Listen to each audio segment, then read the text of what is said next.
It's never looked this good, and hopefully we're going to do work that's never been as good.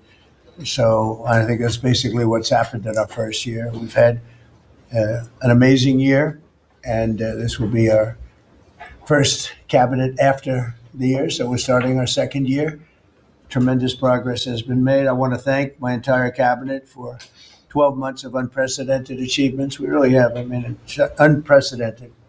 The numbers we've had on the economy and growth, you see them. And that's despite a Democrat shutdown. Without the shutdown, we would have picked up about 1.5 points more than already high numbers, record-setting numbers. So this has been, I think, and a lot of people say it, the most successful year of any administration in American history. First year, there's never been a first year like this, including the fact that we extinguished 8 wars, and another one we think is coming. Steve Witkoff's working very hard, and Jared and everybody else, and I think it's coming. It was just announced that the murder rate in our country is the biggest drop ever recorded. It's at the lowest level in 125 years. First in recorded history, it's the lowest in at least 125 years. It's a wonderful thing. And the crime is way down, and one of the reasons was we've taken a lot of bad people and gotten them out of our country. In some cases, they're so bad that we put them in prison because we don't want them to even take a chance of coming back in, even though our border is very secure, record-setting secure. We had 0 illegal aliens being admitted into our country for the last 8 months. That's hard. That's hard for even me to believe, but the people that make up the lists are supposedly nonpartisan, but I would say they lean toward the Democrat side. And if they say that, I'm all for it.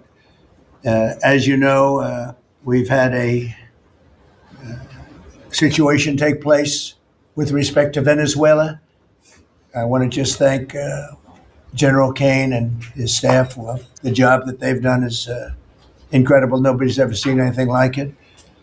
And once it did take place, I want to thank the leadership of Venezuela. We're getting along really well with them. The relationships have been very strong, very good. And they have informed me that they feel there's very good security, very strong security. We're working with the various people involved, including Chris and Doug and everybody on the oil. We have the major oil companies going to Venezuela now, scouting it out and picking their locations. And they'll be bringing back tremendous wealth for Venezuela and for the United States, and the oil companies will do fine too. Venezuela will actually make for themselves more money than they've ever made before, and that's a good thing. And the people of Venezuela were literally in the streets waving American flags. They were so happy. And the people in our country, like in the Doral section of Miami, which is considered Little Venezuela, they're thrilled. And I just spoke to the president of Venezuela, informed her that we're going to be opening up all commercial airspace over Venezuela. American citizens will be very shortly able to go to Venezuela, and they'll be safe there. They'll be safe. It's under very strong control. And the people of formerly of Venezuela, some want to go back and some want to go back to visit, and they're going to be able to do that. So I've instructed Sean Duffy and everybody else concerned, including the military, that if you would, by the end of today, I'd like you to have the airspace over Venezuela. Planes can go to Venezuela opened up. Okay? Yes. Thank you very much. And I want to thank all of the people in Venezuela for what they went through, and I want to thank the leadership for really they're doing a good job. And just as I promised, we've defeated the Biden inflation nightmare and achieved explosive new economic growth. The Atlanta Fed is predicting an astounding 5.4% GDP growth in the fourth quarter, and that's despite the fact that we had a Democrat shutdown. That number would have been 7%, which is a number nobody's ever heard of. And we've been given great national security because of tariffs, and we've also been given unprecedented income because of tariffs. Part of the income that we gave, $12 billion, we gave to the farmers of our country, so that yesterday I was up in Iowa and they were very happy, Madam Secretary. Yes, sir. They were very, very happy. They were great. Grateful. So the GDP growth in the fourth quarter was great, and it's going to be. I think we're going to have an amazing and incredible year. Hopefully, we won't have a shutdown. We're working on that right now. I think we're getting close. The Democrats, I don't believe, want to see it either. So we'll work in a very bipartisan way. I believe not to have a shutdown. We don't want a shutdown.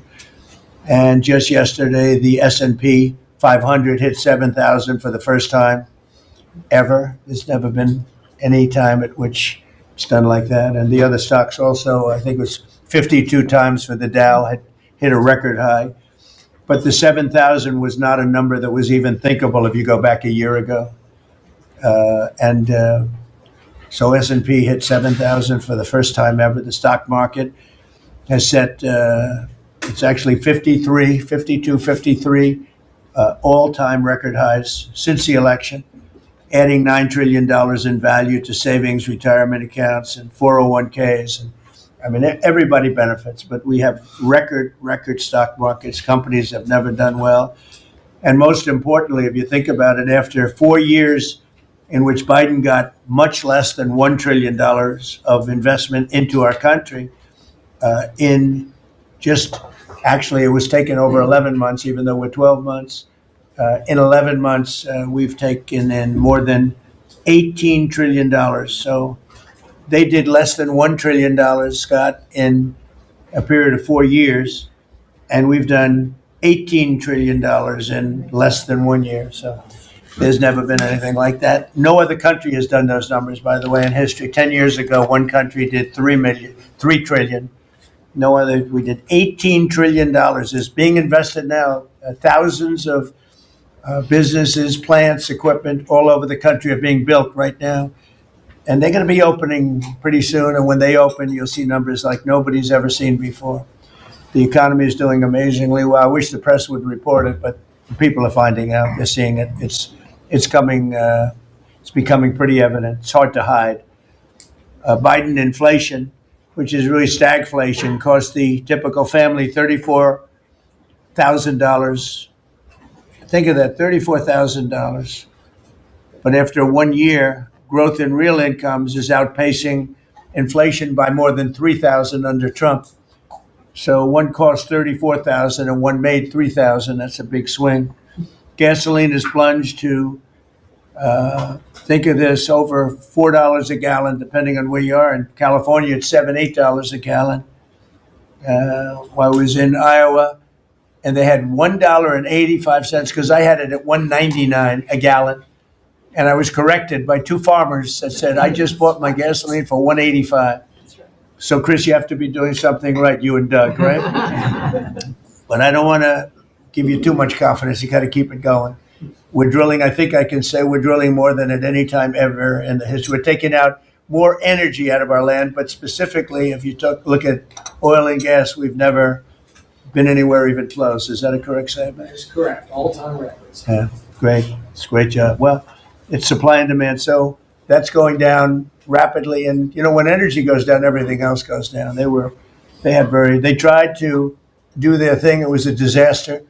Then they ran back very late to the Trump policy, but they didn't do the Trump policy. They cut leases. They did everything that they could do, but they lost it. And they were very high. And we're now less than $2 in many areas, $2.30 a gallon average.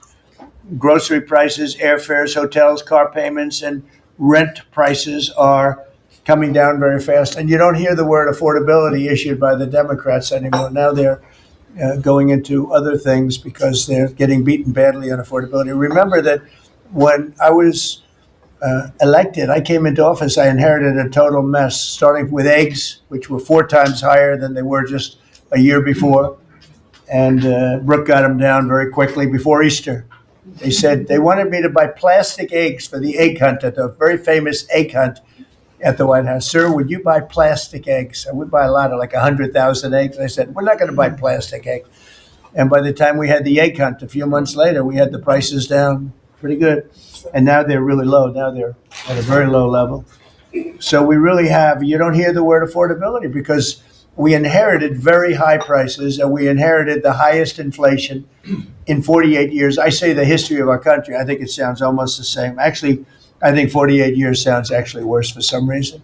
So I'll go with the 40 because the press corrected me. I said history, and they said, it's not history, it's 48 years. I said, I'll accept that. And we had the highest inflation in 48 years. We have now as you saw yesterday with the Fed, I'm not a fan of his. He said that inflation essentially is not a factor.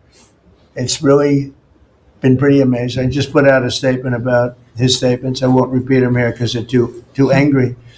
And thanks to our tax cuts, millions of Americans will soon receive record-setting tax refunds. You're going to get a lot of tax refunds, with the average refund expected to be over $1,000 higher than it has been at any time. So we're going to be getting some pretty good refunds, a lot of people.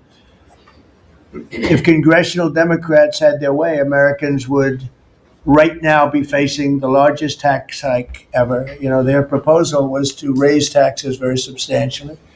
And our proposal, which is in the great big beautiful New Deal, it's a New Deal in its own way. It's a Republican version of the New Deal. Right behind you is a nice picture of FDR. This is a much better deal than the FDR deal. But we have the great big beautiful bill, and it's given tremendous tax cuts and a lot of other things. People are now finding out how good it is, and it's just kicked in as of January 1st, by the way. So we're really starting to see it. Even though it's a month, we're really starting to see it. The U.S. economy would be cratering if they had won this election. Our country would be in very bad shape. Would be maybe not much of a country anymore. I don't think it would be a country anymore. They were doing everything wrong, but they were going to give you the largest tax hike in history, and we're giving you the largest tax cut in history in the great big beautiful bill. In addition, I think it's very good. I think it's very important. You have no tax on overtime, no tax on tips, and no tax on Social Security. But you also you're getting this is the first time this ever happened. If you buy a car, you go out and borrow money, you get an interest deduction. You take the interest rate, the interest that you're paying on the loan, you're able to deduct it for income tax purposes. So that's a first ever. And I think it's going to be great for everybody, including the car companies. I was in Detroit 3 weeks ago. I went to the Ford factory, spoke to the General Motors people. It's all the same. They're doing better than they've ever done. The factory I went to was like a World War I, earlier than World War I factory opened up. One of the oldest buildings, but one of the biggest. And Ford was getting ready to close it a couple of years ago. And then they saw that I was doing well, and it looked like I would have a good chance of winning. And they kept it going, barely going. And last week they announced, during my visit, they announced that they're going to round the clock. On the round-the-clock production, they never thought it was. I said, "Did you ever think?" I spoke with Bill Ford and the president of Ford. They were both there, and they said, "We can't even believe it. We were going to close this building 2 years ago, and now it's going round the clock." He said, "We cannot." I mean, they said, "We wish it was twice the size," but they're now building additional plants in the United States, as is everybody else. You have AI building, but the car companies, I love the car companies, and you have them, they're all coming back. They're coming back from Mexico, they're coming back from Canada, they're coming back from Japan, and they're coming back from Germany, all over Europe. They're coming back, they're building here because they want to avoid the tariffs. They don't want to pay the 15%, in some cases 25% tariff. Could be a lot higher than that if it wasn't working. So because of that, they're all coming back. One statistic yesterday that Scott told me is that for the first time ever, tell them about the steel in Japan, that we are now making more steel. Go ahead, please. So yesterday they reported for the first time in 26 years, the United States of America produced more steel than Japan. And that is entirely driven by your tariffs. Amazing. Thank you.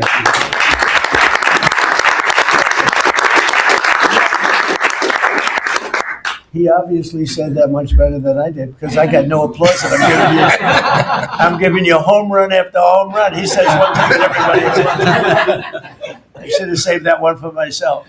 No, but think of it. First time, and they read almost 30 years, but I guess it's what, 26, 27 years that we are now producing more steel than Japan. Japan being a big steel producer. Japan and other countries really took our steel production away from us. Now, if you think of this, 3, 4 years ago, the steel companies were all closing up. We worked a fantastic deal with U.S. Steel. We saved U.S. Steel. And now it's all coming about. But and that's just the beginning. There are a lot of steel plants right now being built.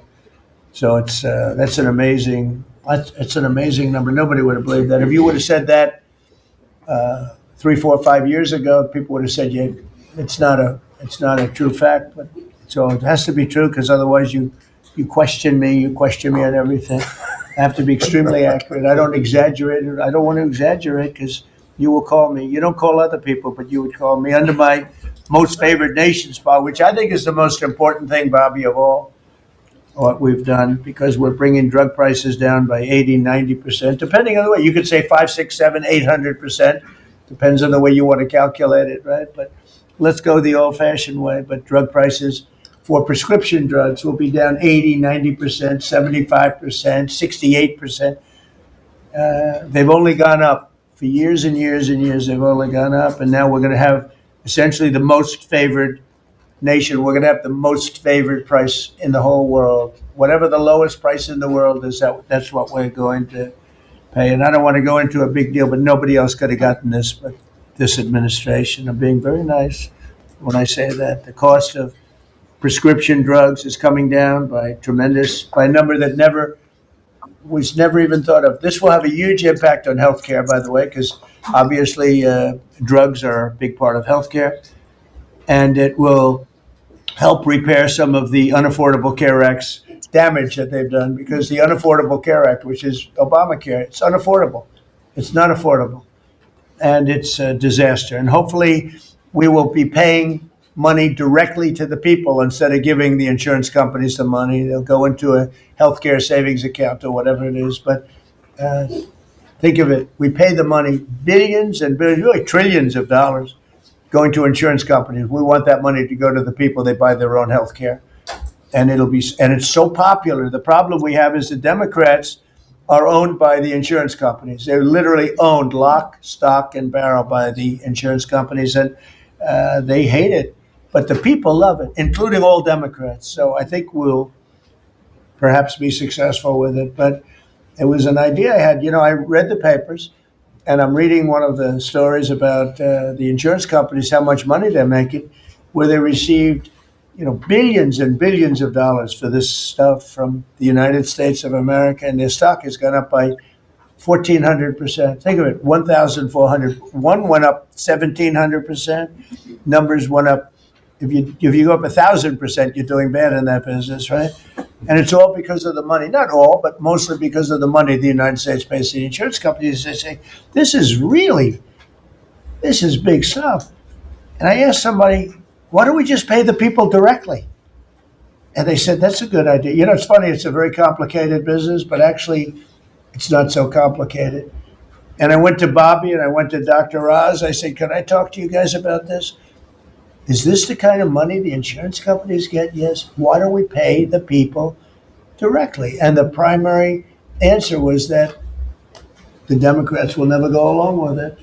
But the people go along with it because I put it out. It went viral. Susie, I went all over the place. It became the biggest story. I just said it. And so I think we have a great situation if we can do it. But if you think most favored nation policy for drugs will bring your drug prices down at levels. So now if they're selling a pill for $10 in London and $130 in New York, the London price will go up to $20 and we'll go down to $20. So we'll go from 130 down to 20. And by the way, tariffs did it again because the drug company said, we'll do it begrudgingly, but they were okay. But we'll do it, but no nation's going to approve it because even if you raise the price by, like on a pill, $10 to $20, you're doubling the price of their prescription drugs. I said, no, they'll do it. And when I got them on the phone, I said, if you don't do it, we're going to charge you very substantial tariffs, more money than that's going to cost you. And they said, we'll do it. And before, I don't know that any other president even tried to do it. We can't find it. But if they did try, they wouldn't have gotten through the companies. They wouldn't have gotten through the company, and then they wouldn't have gotten through the country. I spoke with Macron. He was the first one. He was not at that time wearing sunglasses. And he said, no, Donald, I will not do this. I will not. I won't even consider, you're asking me to double the price. I said, you have no choice. You have to do it because you guys have been ripping us off. In other words, the whole world, we've been subsidizing the whole world on drug costs. That's why they were $10 and we'd be at 130. As an example, there were many examples. I could give you examples even worse. He said, no, I will not do that. And I said, yes, you will. 100% you'll do it. He said, no, I won't do that, Donald. You're asking me to double the cost of our prescription. We will not do that. I said, look, you've been ripping us off now for decades. We're not going to do it anymore. You can do it under Biden and Obama and other people. You're not going to do it under us. We won't do it. I said, well, if you don't do it, I'm going to charge you a 25% tariff on all of your wine, champagne, and everything else you sell into the United States. He said, like I said, I will do it. And that was the conversation, right? That was the end of the conversation. So now we have favored nations that everybody said would be impossible to get. And I then had the same conversation with 15 other countries. Every one of them agreed. After a short conference, they all said no. And then within a matter of seconds, they said, we would be very happy to do that. Thank you for asking in such a nice way. And it's a great achievement. I think it's going to be one of the best achievements we've had in this country in a long time. So we're going to be knocking drug prices down at levels never seen before. I want to thank the drug companies because once they agreed, they really did. They felt it was very unfair. One of them told me it's actually a relief to agree because this has been just a rough thing for me, to justify it because they couldn't justify it. I said, how come in London I can buy something for $10 and in New York I have to pay $130? And they go, well, it's research and development. I said, yeah, but you have research and development from them. Made in the same factory, made in everything. This is where my friend, who's very successful, I told you, a seriously overweight person, he takes the fat pill or the fat shot. And he was in London and he said, costs $87 there, costs $1,300 in New York. What's going on? He called me up. And I knew that, but he put it in a very blunt way. I've known him a long time. He's a crude individual, but smart as hell, made a lot of money. But he just thought it was sort of ridiculous. He happened to be in London and he got the shot, Ozempic, I think, or one of them. And I told him it wasn't working. For him, it didn't work. But he brought up a good point. It didn't work. I told him, he knows who I'm talking about. He's going crazy. He begs me not to mention He's not talking about me, ladies and gentlemen. No, it's not our great vice president. No, but he begs me not to mention his name because he's become very famous without mentioning his name. And he is actually a very well-known business person. But he did make a point. But I knew the point very well. We were always paying far more than any other nation. We were subsidizing the world. Right now, there's no more of that. So we're going to be bringing the drug prices down at numbers never seen before. It's going to have a huge impact, positive impact on healthcare. So with that, we are going to ask a couple of people to say a few words. We're not going to go through the whole table because the last time we had a press conference, it lasted for 3 hours. And some people said he closed his eyes. Look, it got pretty boring. In all fairness, I love these people. But there's a lot of people. It was a little bit at the boring side. But I didn't sleep. I just closed them because I wanted to get the hell out of here. Some of them, I didn't sleep, by the way. I don't sleep much. But it's funny. Some of them got me in a blink. When you go like, and they took me as at the closed segment of my cycle. And they said he's sleeping. And besides that, Marco, between these two guys, if I was sleeping, they'd be waking me up very fast. They'd be knocking me, come on, you got to wake up, boss. But no, we've had great meetings. Look, we're the most transparent presidency by far, and I love going around the room, but we're going to pick a few people. I think I would like to ask Steve if he could just give us a brief description of how well we're doing in the Middle East, because we have peace in the Middle East now. There's a couple of little minor flames that we put out very easily.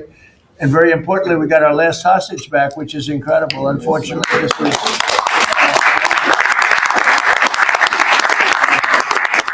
something that nobody said could be done. And I will tell you, Hamas was a big factor in getting all of the hostages back. We were not happy with them, and they had to bring them back, and they found the dead hostages, the bodies of hostages. And those parents wanted their sons back, I think in all cases sons, but they wanted their sons and their family. They wanted their sons back as much as the people that had living hostages that we got them back to. So we got the 20, but remember, we got hundreds back previous to that. But I always said getting those last 20 back is going to be very tough. And we got them back, and we got all of the bodies back also, which to those parents was just as important as getting back the son that was living. Steve, could you give us a little description, please? Well, your policy of peace through strength, that's what delivered them home. Without that pressure, it never happens. We are in the second phase now. We've stood up for the first time, Mr. President, on your behalf, a technocratic, all Arab government. We've got the terrorists out of there, and they're going to demilitarize. They will, because they have no choice. So we expect that. Pardon me? And now we want to get Hamas no guns, right? Right, they're going to give it up. They're going to give up the AK-47s. A lot of people said they'll never disarm. Looks like they're going to disarm. And they did help us with those bodies, getting them back. And that family is so grateful to you. They called, I spoke to them, Jared spoke to them. You know, it's an amazing story. He broke his shoulder, but he went out there because he didn't want his friends to fight alone. He would be alive today, but for that. He had no reason to go out with a broken shoulder, and he went out and fought them courageously. And died. And died. That's right. It's a great story, and the parents are great. They were the only ones who didn't, they came back pretty rapidly, actually, considering. And we had got some back initially with the initial group. After that, we had to get a lot. That's a tough job. That's a nasty job, too. Who would want that one? That's a nasty job. And between Israel and Hamas working together, if you can believe it, they got them back. And we got the last one back yesterday, and the parents are so happy. It's amazing, actually, how we sent a message to the parents on your behalf, as you suggested, and they were so grateful. I have a note for grateful you. to me is a much better word, because it's hard to be happy, but they were actually. They couldn't believe that they had their baby boy. The mother said, my baby boy back.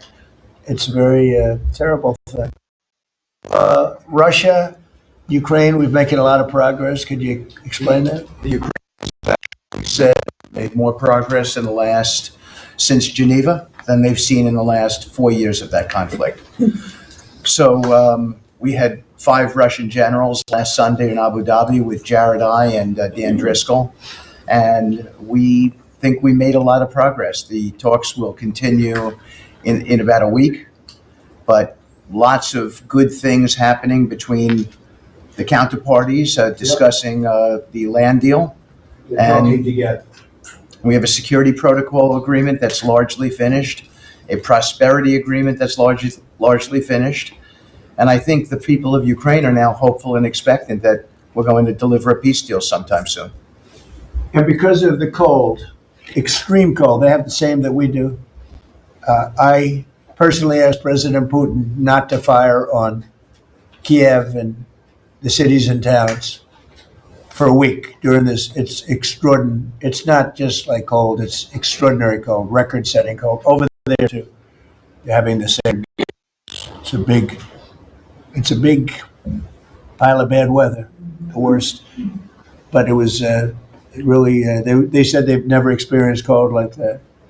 And I personally asked President Putin not to fire into Kiev and the various towns for a week.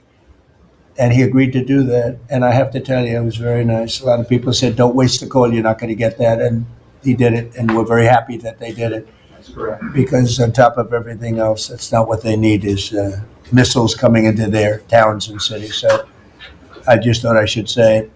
I thought it was a very good thing, and Ukraine was almost, I didn't believe it, but they're happy about it because they are struggling badly. I They're think it struggling. shows, Mr. President, how you provide an overall sort of presence in these negotiations. The Ukrainians never thought it could happen.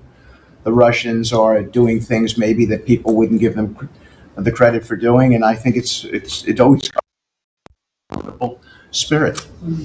Well, it was a good thing. You know, if you think it's cold over here, they say in Ukraine you can add another 20% to it. It was very cold place anyway, but this was, they see numbers that were they'd never seen numbers like that, cold numbers like that. So it was, I thought I should mention it. Could I ask Scott Bassett, we have so many things happening, could I ask you to maybe say a few words, please? Yes, sir. So the one big beautiful bill that was passed on July 4th last year, we're starting to see the effects kick in. You mentioned the great economy. One of the things in the one big beautiful bill, Mr. President, it was an honor to host you. And as you said, the best rapper in the world, Nicki Minaj, at yesterday's Trump Accounts Summit. It was great. We've now had 1 million people sign up for Trump accounts just this week. We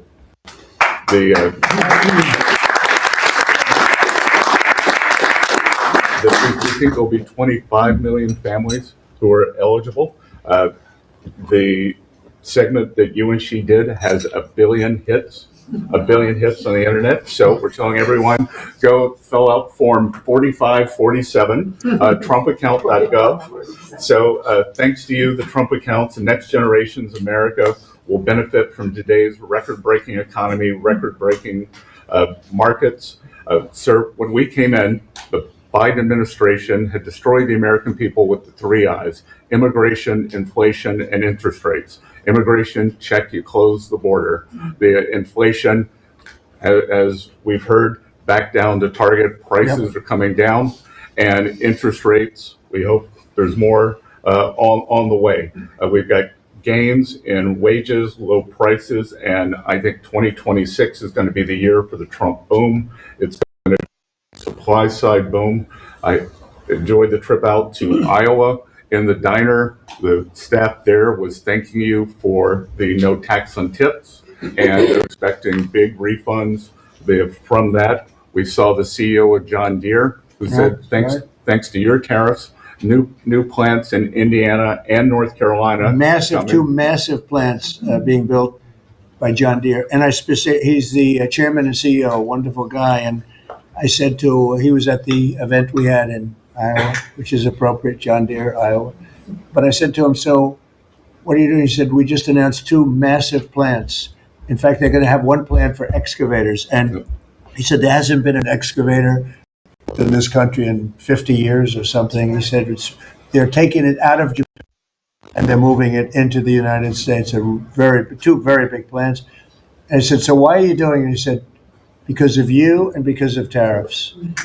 I said, if we didn't have tariffs, would you be doing it? He said, absolutely not.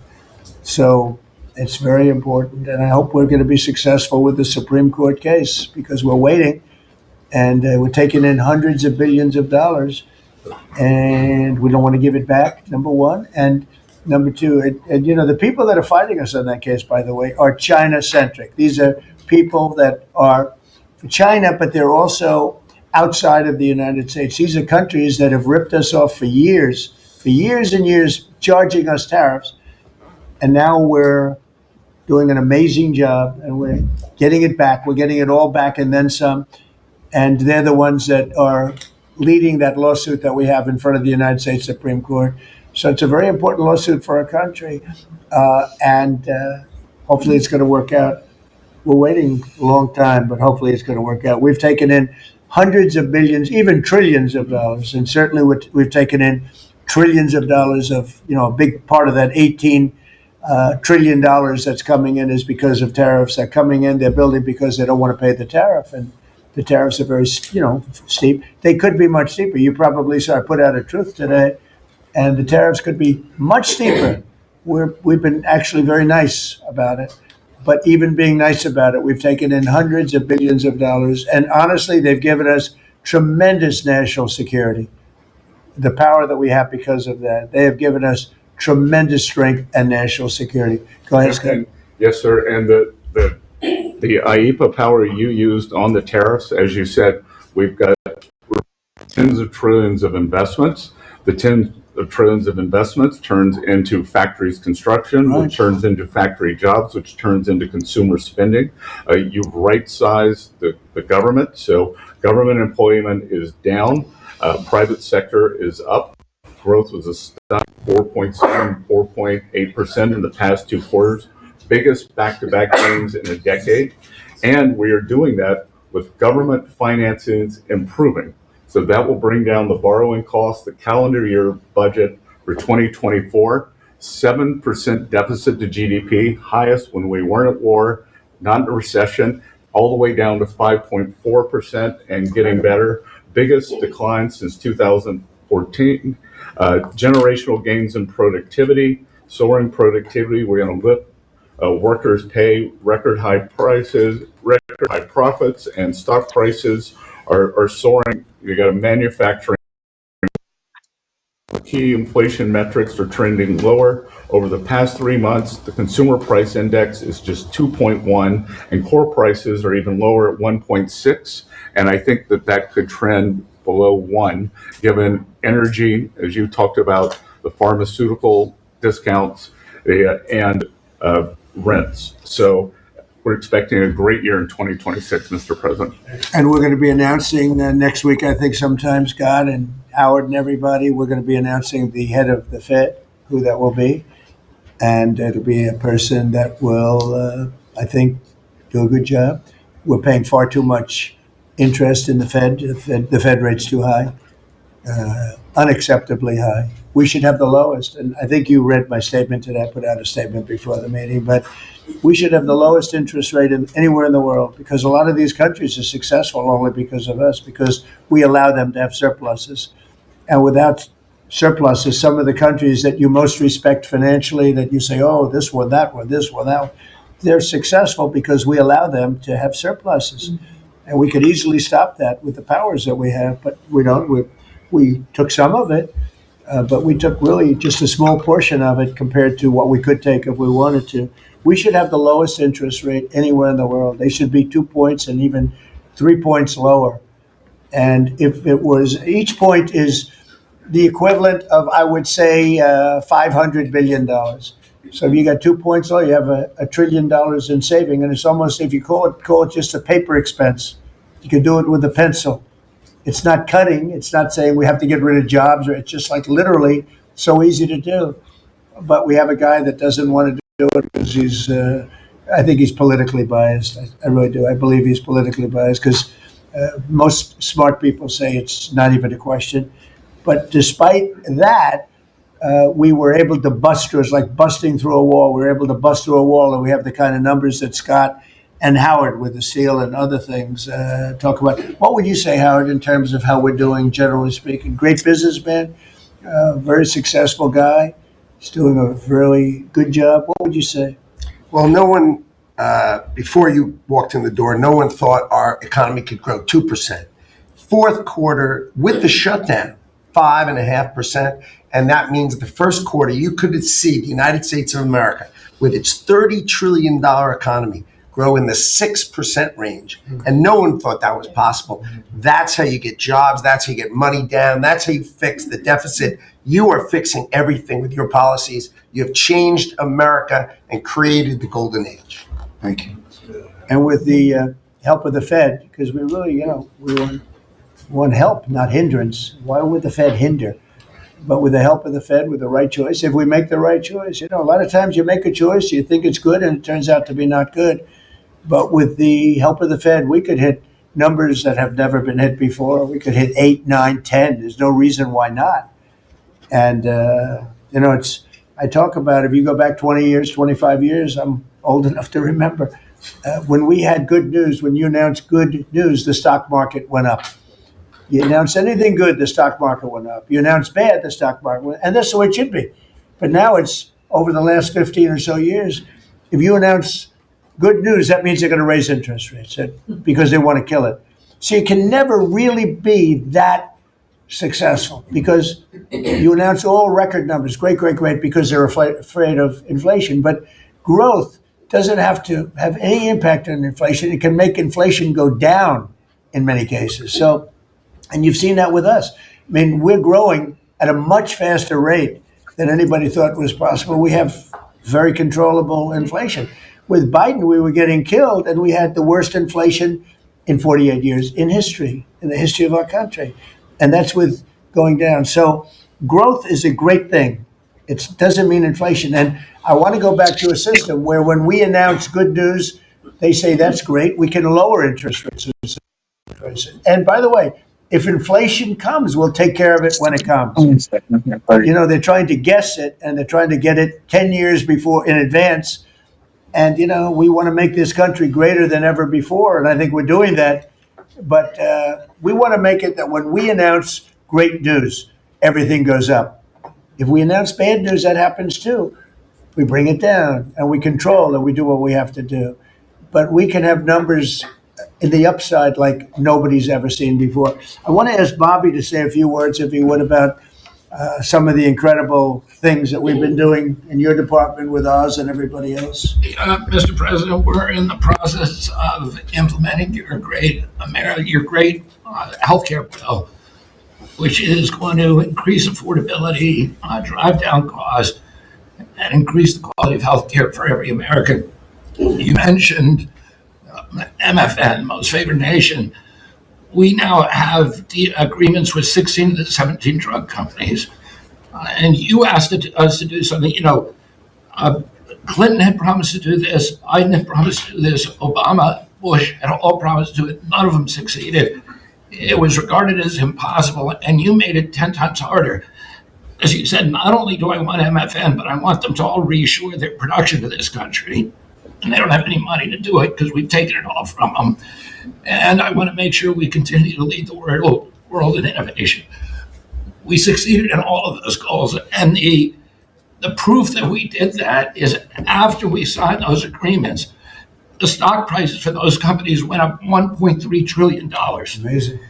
And they are reshoring. Eli Lilly is building 6 new, including an API plant. So the next time that we have a pandemic in this country, we're not going to be stuck buying API from China, who cuts us off. We're going to be able to make it right here. Novo Nordisk is building 4 new plants, and we are going to be releasing Trump RX so that every American can get the lowest prices in the developed world. In some cases, they're going to be lower than the lowest prices in the developed world. And that's going to be happening sometime probably in the next 10 days.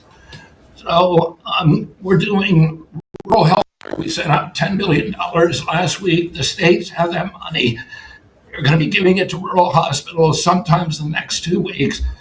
And we're going to revolutionize rural healthcare in this country. You are raising the influx of federal dollars to rural healthcare by 30% over the next 5 years. So 30% every year, more dollars, federal dollars, are going to be flowing to them. It's going to allow them to rebuild their decaying infrastructure, to retain providers, and also to revolutionize the use of AI and other technologies, which is going to dramatically lower the prices for rural Americans and raise the quality of their health care.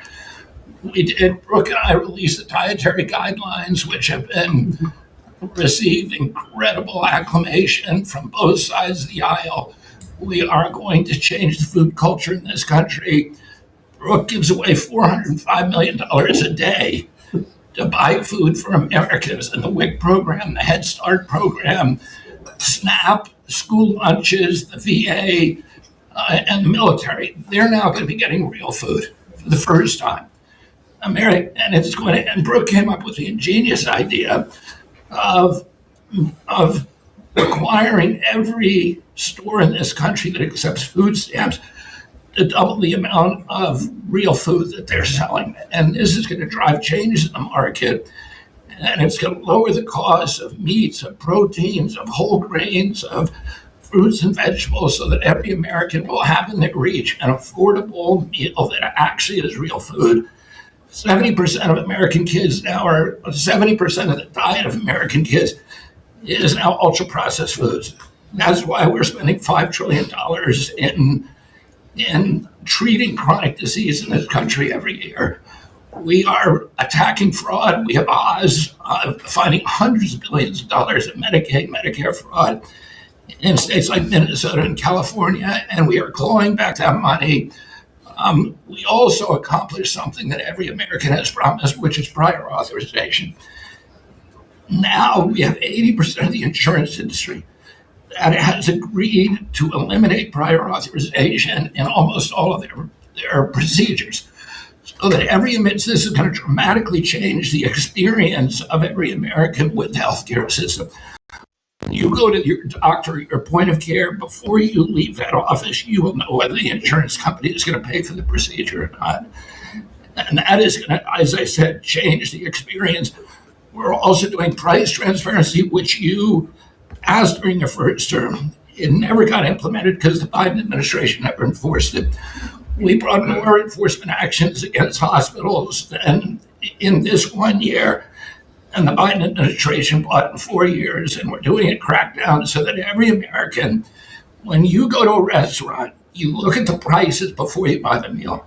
You ought to be able to do that when you go to a hospital, and by the time that we leave office, every American is going to have that guarantee.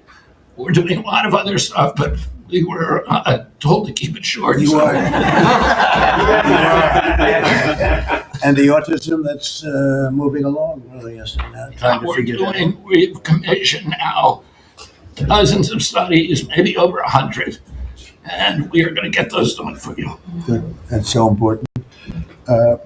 Also, Eli Lilly, Merck, Pfizer, every drug company, they're spending trillions of dollars right now, as we speak, building plants in the United States because they want to be able to save a lot of money on tariffs. It'll be hundreds of percent, 100%, 200%, 300% in 2 or 3 years from now. So I said, you better have your plant built because in 2 years from now, before I leave office, it'll be a sad day, very sad day for me. But before I leave, every one of these plants better be built because you're going to be paying 300% tariffs. And they're all building their little hearts out. I spoke with the head of Eli Lilly, who's a fantastic guy, a star, actually. He's a star, very smart. And he told me he's building 6 plants in the United States, big ones, in locations that I know very well, but all over the country. Merck is building, and Pfizer's building, and every one of them's building, and foreign companies are building. So it's an amazing thing that's happening, and you're doing a fantastic job. I read an article today where they think Bobby is going to be really great for the Republican Party in the midterms. So I have to be very careful that Bobby likes us. But we're letting you do your job, right? Thank you, Mr. President. Thank you, man. You're doing a great job. You and Oz and the whole group, they're doing it. I'll add this, and Marty McCary has done an incredible job at FDA. That's true. Last month, we approved more gene and cell therapies than any time in history. And we're making this a safe and productive and encouraging ecosystem for biotech so that China does not steal that industry from us. Fantastic. I'm going to ask Scott Turner to speak really quickly about housing because, in my opinion, I have very strong opinions on housing. That's what I did for a long time. I did good with it. But, we got to get interest rates down even lower. They are now pretty low, but we got to get them lower. And I'm a big factor. To me, the biggest factor is interest rates for housing. Only in that, you have a lot of people that have become wealthy in the last year because their house value has gone up. And, when you get the housing, when you make it too easy and too cheap to buy houses, those values come down. I don't want those values to come down. We have millions of people that own houses, and for the first time in their life, they're wealthy because their house is worth $500,000 or $600,000 or more or less, but more money than it's ever been worth before. I don't want to do anything to knock that down, and so I want to be very careful with this. You make housing, I can turn on housing immediately, but you make it too easy and you're going to knock the value down of people that own houses. I want to, for those people, those millions of people that own houses, we're going to drive those values up. but we're also going to try making it easier for people to buy. The best thing that can happen for both groups of people is lower interest rates, and those interest rates are coming down. And with a proper, intelligent person at the Fed, that person will be able to work with us to get interest rates down. That covers all of the sins. It covers everything. Lower interest rates keeps the values up for the people that have housing and lets other people buy housing. And Scott, if you could just expand quickly on that. Yes, sir. You did allude to when we first came in, sir. You know, our fiscal house in America was a mess, but because of your economic policies, the economy is thriving. And I do have some good news to share. As you said, you know, good news. I hope this will make the interest rates continue to go down. But because of your policies, sir, home sales in December, they rose sharply to their strongest pace in 3 years.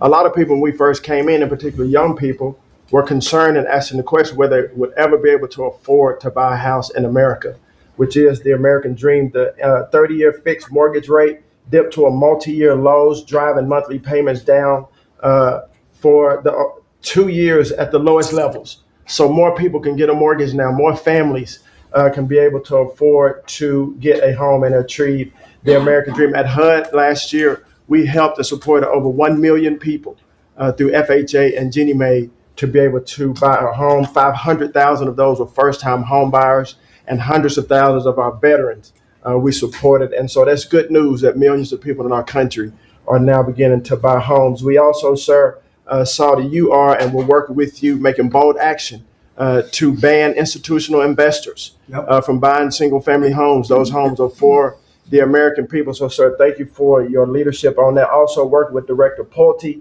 over at FHFA to buy $200 billion worth of mortgage-backed securities, driving down even more the cost to get a home. And so we're grateful for those actions. Also, the One Big Beautiful Bill has been tremendous, making the low-income tax credit increase, working with Secretary Bessent at Treasury to produce more projects and more homes in America. And the One Big Beautiful Bill also made our beloved opportunity zones permanent. And the media doesn't talk about opportunity zones very much, but I'll do it today because I know that they have been transformative in our country. Over 1 million people lifted out of poverty, sir, in opportunity zones, 300,000 new units of housing in opportunity zones, and a 3.4 increase in the value of houses. And that's by the way, we have to give him credit. Senator, he's a great guy. Tim Scott came to see me, first administration, first term, and he had this idea for opportunity zones. And he gave me the idea. We did it. We implemented it. It's one of the most successful programs in the history of our country, and nobody talks about it. The press doesn't talk about it, but I want to just tell you, Tim Scott, Senator, South Carolina, did a great job, right? Did a wonderful job. Yes, sir. Did a good job. He's a good man. Yes, sir. And so those have been made permanent now. Will help millions of Americans to be able to afford to buy homes. Also, the One Big Beautiful Bill has been allowing HUD to make sure, working with Department of Homeland Security, that every person that lives in HUD-funded housing is an American citizen.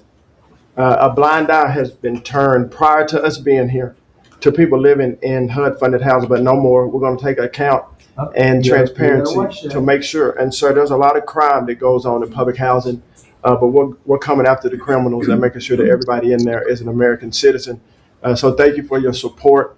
We are now have taken possession of our new building in Alexandria, and we're going to save the American taxpayers hundreds of millions of dollars. So, sir, thank you for your support and your leadership. Thank you, Scott. Great job. Appreciate it. One of the things Scott said, though, is, again, existing housing, people that own their homes, we're going to keep them wealthy. We're going to keep those prices up. We're not going to destroy the value of their homes so that somebody that didn't work very hard can buy a home. We're going to make it easier to buy. We're going to get interest rates down. But I want to protect the people that for the first time in their lives feel good about themselves. They feel like that they're wealthy people. And I want them to understand it. There's so much talk about, we're going to drive housing prices down. I don't want to drive housing prices down. I want to drive housing prices up for people that own their homes. And they can be assured that's what's going to happen. Chris, could you say a few words about energy, please? You bet, Mr. President. I can say with confidence that your energy dominance agenda is firing on all cylinders. United States oil production today is greater than Saudi Arabia and Russia combined, the number 2 and number 3 producers. Our natural gas production today is greater than Russia, China, and Iran combined, the second, third, and fourth largest natural gas producers. Huge production in the United States. Secretary Burgum at the Interior Department has taken in more money on oil and gas lease sales in the first year of this administration than the entire 4 years of the Biden administration. And beyond oil and gas, 6 new coal leases under this first year of this administration from the Interior Department, and coal production is growing again in the United States after years of decline. And this beautiful clean coal was the MVP of the huge cold snap we're in right now. I can say with some confidence, hundreds of American lives have been saved because of your leaning in and stopping the killing of coal and revitalizing coal. Coal, over the last few days, where we're at peak demand in electricity, has delivered 20 times more electricity than solar and batteries. Think about that, 20 times more. That's because coal doesn't mind very cold weather, right? You're not allowed to say the word coal without proceeding by saying clean, beautiful coal. Clean, beautiful coal. It's not affected by bad weather. Rain, snow, sleet, freezing cold. How does it react under freezing cold weather? It steps up and delivers big time. In fact, what coal did during this storm was deliver massively more electricity than it was delivering a month ago, because we needed far more electricity. Who can step up? The windmills, by the way, are all frozen. You know, they don't turn. The windmills aren't turning. The windmills that these fools paid for. The fool is this country, because the people that have the windmills get massive subsidy, and they make a fortune on windmills that don't even work, and they don't produce anywhere near what they should be. And it's the most expensive form of energy there is. And by the way, Europe is destroying itself with the stupid windmills they're putting all over their beautiful areas of most magnificent landscapes in the world. And they're just destroying. Europe better get smart. Between immigration and energy, they're destroying. It's not recognizable. They've got to smarten up before it's too late. Please go ahead. Yeah, in New England, with somewhat European energy policies, at peak demand time, very cold in New England, wind, solar, and batteries that you were just speaking of delivered less than 3% of the electricity needed at peak demand time, and that's when it matters. Because if electricity goes out when it's very cold, people die. Over 200 people died in a smaller cold snap during the Biden administration. This was massively larger geographically. We've had no failure of the electricity grid, no failure of long distance transmission lines. Local distribution lines have iced up and come down, and we have people from all over the country working to get those back up because people need their lights back on. But your energy policies delivered just a dramatically different outcome for the American people. If we'd continued the Biden-era policies for one more year, continued to shut down coal plants, continued these crazy climate restrictions that wouldn't even let power plants run at maximum demand time, we hadn't liberated all the backup generators that are sitting there. We gave up an emergency approval. So a lot of those plants that were going to close, coal plants that were modern and good and threw up very little problem, and that were really powerful. You know, by the way, China does most of everything they're doing with coal. Not that we want to copy anybody, but you know, they make the windmills, but they don't have a lot of wind farms. Somebody ought to look at that. How many wind farms do they have? Very, very few. They make them, they sell them, they make a fortune, but they don't use them. So the coal, I mean, I understand they're using it also as a great backup. So you build a plant, but they have it as a backup in case of tragedy, in case of really bad weather, et cetera, et cetera. They actually store coal on the site of other plants, so that if they need emergency energy, the coal is always going to be there, whereas other things aren't. Is that correct? Exactly. Coal just stepped up here to 25% of our electricity during this high demand time. Natural gas, coal, and nuclear. They are what run the American electricity grid. The others are ornaments and often expensive and ornaments. You stopped plants from being demolished, right? 17 gigawatts of coal generation plants were slated to close last year that were stopped from being closure by this administration. And if they were closed, we would be really tight on energy. We would have had significant blackouts at these peak cold times, and extrapolating from the last storm during the Biden administration, I think at least hundreds of deaths. Because in the South, a lot of heating is done with electricity generation. If those grids go down, people die. So these, and when going back to the Working Families Tax Cut Act, or the One Big Beautiful Bill, that got rid of $500 billion of subsidies, energy subsidies, that do nothing but make energy more expensive and less reliable. And under this administration, we've spent massively less on energy, and we've delivered massively more on energy. And when you have more energy of lower prices. It's a fantastic job. You and Doug. Doug said, you got to get this guy, Doug. You got to get this guy, Chris Wright, and get him as soon as you can. I said, but I want you to run energy. He said, well, I'm good at it, but he's better, right? Didn't you tell me that? So I gave him the land. I gave you the energy, right? And it's a great combination. I mean, they literally have. I said, maybe we'll merge it in some way. They said, we don't have to. We get along. They work together, right, with the land. He's got the land and the energy. He's got the knowledge to take it out. It's been a good combination. This administration, the whole administration, and your leadership has been very focused on energy, because we can push down energy prices, we can lower costs on Americans, and we can raise wages by bringing jobs and opportunities here.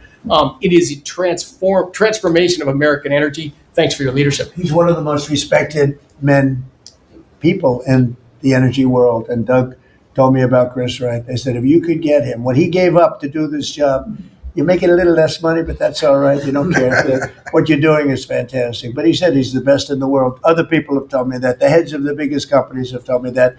And it's really panning out to be so. We appreciate it very much. It's great. One of the things we're doing with energy, I think that's so important. We have an old grid, been around a long time, and not really, can't be much expanded. It can be fixed up a little bit, but can't be much expanded. And we have some plants that are so big that the grid would never be able to hold it. We're allowing them to build a electric producing plant, mostly electric, but they can use nuclear to do it. They can use oil and gas. They can use coal. They can use whatever they want. I think many are choosing oil and gas because it's there, it's tried, it's true, it's plentiful, it's inexpensive. Some are going nuclear. Some are going both. Many are going all three. But the plants, you read, well, how do we ever fire those plants? Because to do this, we need 2 times the electricity we produce in 1 year for the entire country, which is almost hard to believe. These buildings are so big. They're going up now. So I did something that nobody thought was possible also. When they build their building, they build their own electric generating plants. And we are seeing some of the most incredible designs you've ever seen. So we don't need the grid.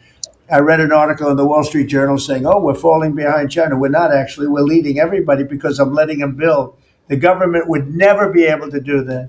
Now, China's a different kind. They build, they do things that you got to hand it to them.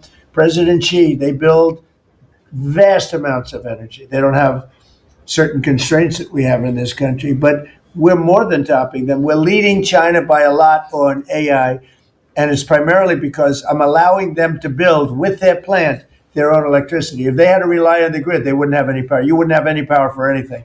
And they're building the electricity. And one of the reasons I'm able to do that is we have a very capable man in the room named Lee Zeldin.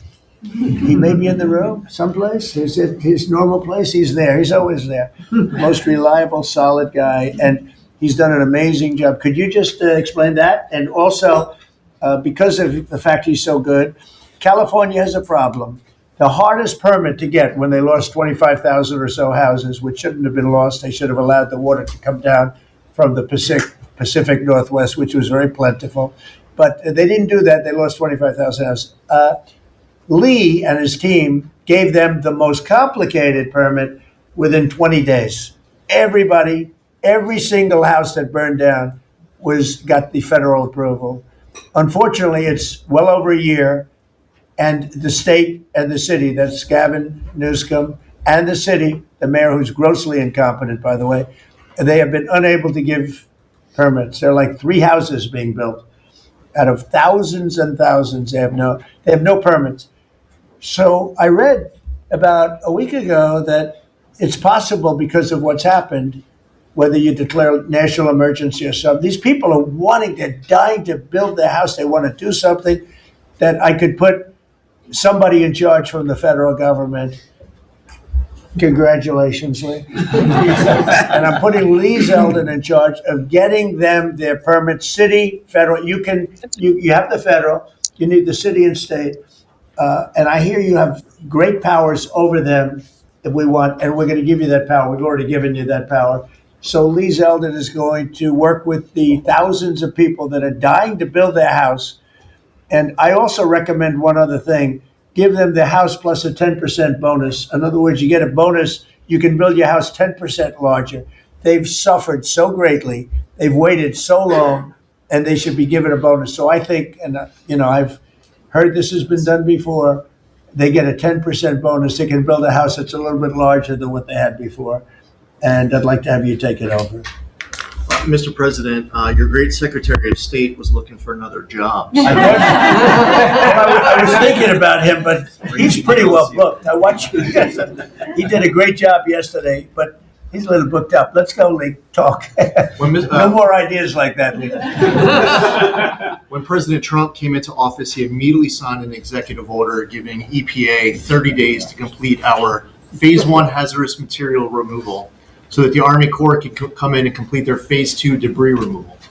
So at first, the response was that was going to be impossible. Good luck trying to get it done maybe by the summer. But we figured it out because operating at Trump speed, the president was just sworn in. We had to get it done, and we got it done in less than 30 days. The Army Corps then came in and completed the debris removal. So the federal government, while the governor has tried to accuse this president of not focusing with a laser on putting all of the weight of the federal government to getting this done. It happened from the moment he was sworn into office. SBA came in. I think it was about half of the disaster loan money, billions of dollars from last year went towards these residents and businesses. So the full weight of this government. But right after I was sworn in, which was actually a year ago today, my first trip was to East Palestine because the vice president never forgets his home state. The second trip was going to Los Angeles. There were people with contractors all over Palisades and Eaton ready to rebuild right then and there. You're talking about a year ago.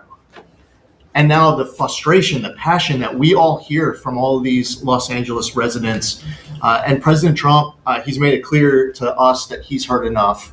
And the message should be heard loud and clear to that local leadership. They should be motivated listening to this right now.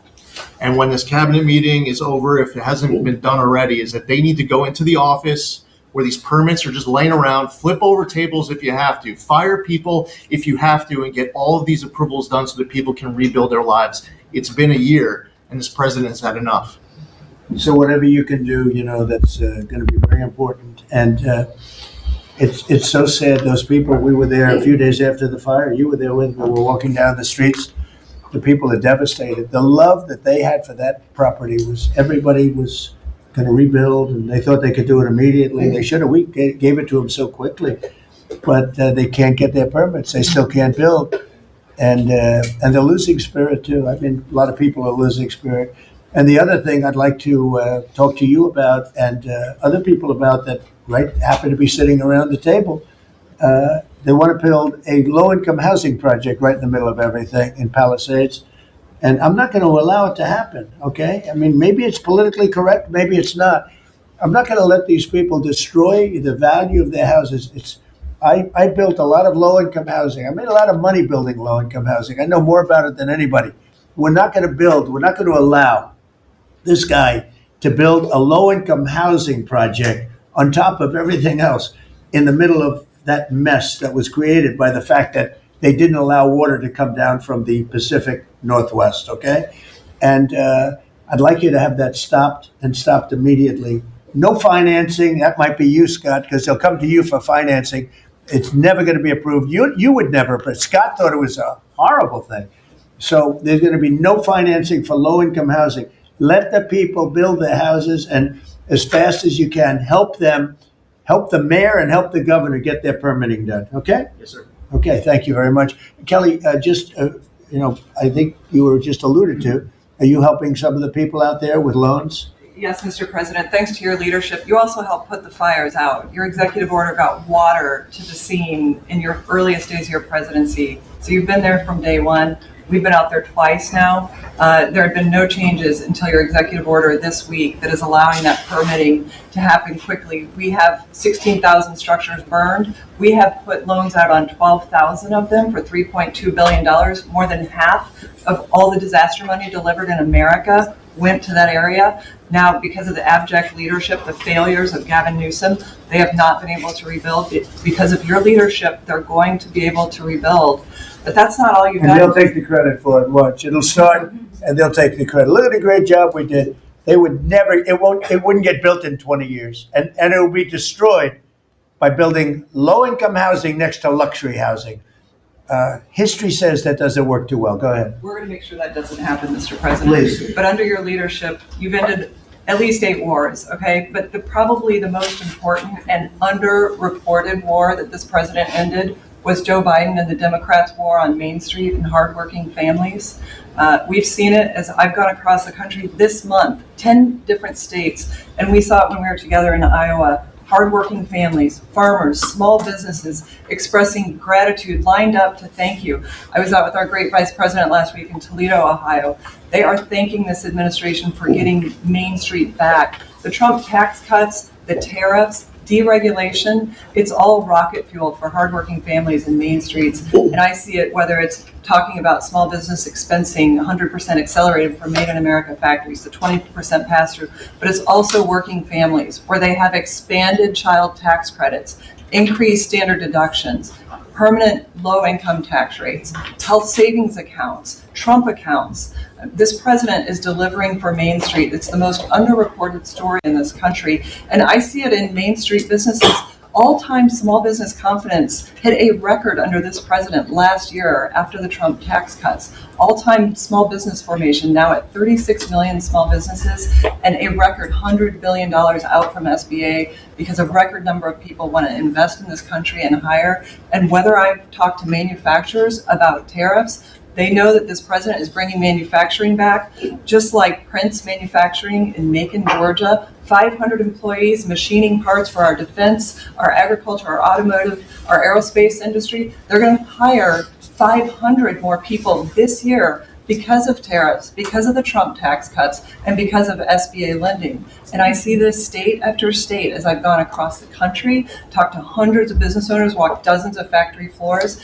This is not being covered, but it's going on in America. The number one problem is they need skilled workers. And this is something I'm working on with Secretary Chavez-Jarimer. I'm working across the administration to ensure that we empower our small businesses. 98% of our manufacturers meet the small business definition. So Ford has 5,000 small manufacturing suppliers. The $18 trillion you brought in is creating an economic boom like none we've ever seen before. We are going to have 7% GDP growth.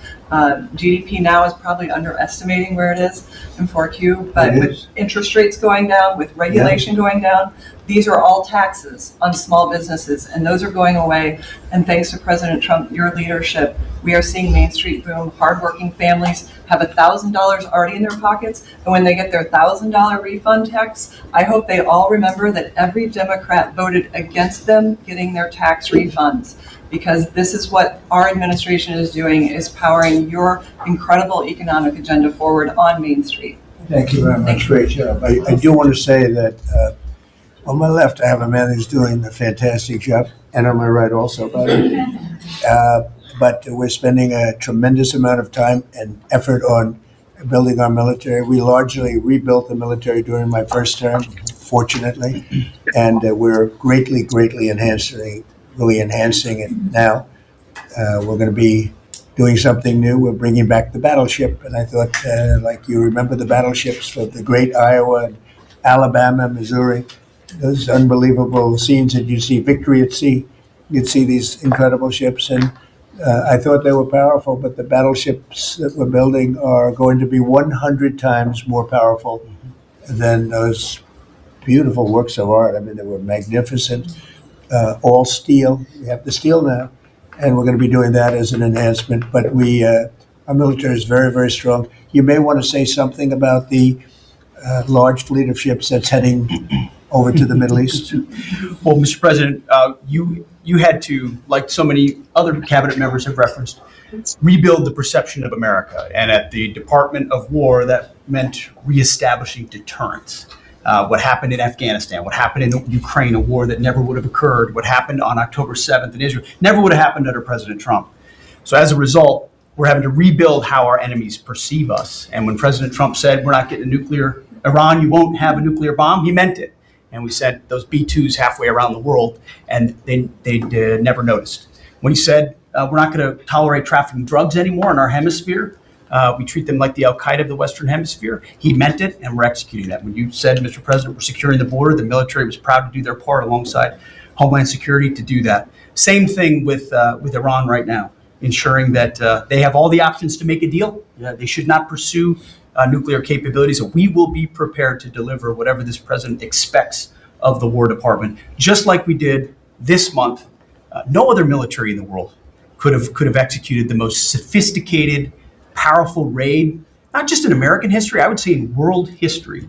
What those men did going downtown, another country, the most secure place in the most secure base in the middle of the night without anybody knowing until those simultaneous bombs dropped 3 minutes before the helicopters dropped. No other country could coordinate that. No other president would have been willing to empower those warriors that way to be that effective. And that sends a message to every capital around the world that when President Trump speaks, he means business, and we are reestablishing deterrence at the War Department, Mr. President. Thank you. Great job you're doing. Just to finish up on that, the Somalian pirates over the years have pirated, stolen many ships. They would get large amounts of money for the ship. You know, you have $1 billion ship, and the insurance companies didn't want to fight because, you know, some of those ships are very flammable. They're carrying millions of barrels of oil, very flammable, very dangerous situation if they're shot at. So they wouldn't fight. We notified them a number of months ago. Anybody that does that gets the same treatment as a drug dealer sending their drugs in from Venezuela or anybody else. As you know, it's 97% down by water. So the drugs coming in by sea or by water is down 97%. Now we're also starting, that was the more difficult route. Now we're starting to do that by land also. It will be, you'll see that happen as they come in and kill our people with drugs. I think the real number is 300,000 people a year, not 100, but whatever it is, it's a lot of people, hundreds of thousands of people. They're going to get hit. But also we added to the list the Somalian pirates that go out on a boat, similar type boat, actually not quite as fast, not quite as nice as you can imagine, but they get the same missile that we give to the people that are bringing drugs. And so far, we haven't seen anybody going out.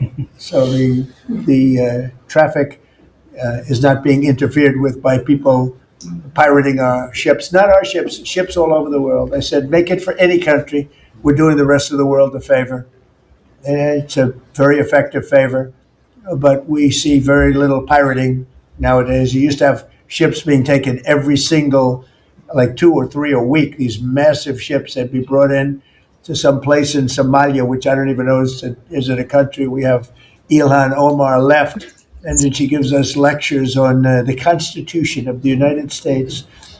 These people are, what they've done to rip off our country is terrible, but the pirating has essentially stopped. They know that if anybody even makes a move toward a ship, they get the ultimate treatment. They will go to wherever they want to go, but it's probably not going to be to heaven. I can't imagine, but they get hit very hard, just like a drug dealer, just like the boats, the ships that are coming in. Every boat that comes in with drugs on it that we take out, we just saved 25,000 American lives. Each boat is the equivalent of saving 25,000 American, mostly American, but American lives. So I just wanted to let you know that, and Pete's been totally authorized to do that, and they know it's going to happen. And it seems that all of that brisk business that they had has been stopped in its right in its foot. So I just want to thank everybody for being here. My cabinet has been amazing. I like this much better than going around for 3 hours We'll pick on other ones. Pam, you're doing great. We're all doing great. JD, if you'd like to say something, you can. Would you like to really quickly? He is, after all, the Vice President of the United States. It's okay, sir. I'm here for the free coffee. I just say it's an honor to serve with this group, and we're doing a lot of good for the American people. We're very proud of it. Yeah, we're very proud of the country. We're very proud of you. Thank you very much, everybody. Thank you.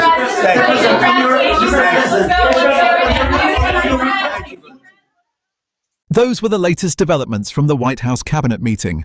We'll continue to follow the administration's agenda and bring you updates as they happen. Stay with NewsXstream.